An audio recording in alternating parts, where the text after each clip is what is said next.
नमस्कार मैत्रिणींनो, मी इथं बनवत आहे बटाटा चिप्स। 2 किलो बटाटे घेतले आहेत, छान असे किसून देखील घेतले आहेत। किसल्यानंतर त्याच्यामध्ये पाणी घालणं गरजेचं आहे, नाहीतर काळे पडतात। तुरटी देखील फिरवून घेतली आहे, त्याच्यामुळे पांढरे शुभ्र होतात।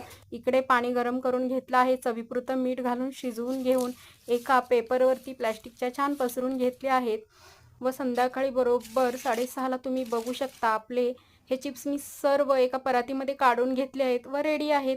दुसऱ्या देखील मी सुकवणार आहे विंडोमध्ये, तरी देखील त्याचा आवाज छान येत आहे। म्हणजे सुकून तयार आहेत आपले बटाटा चिप्स, पांढरे शुभ्र असे झालेले आहेत। मी तुम्हाला तळून देखील दाखवत आहे, तुम्ही बघू शकता।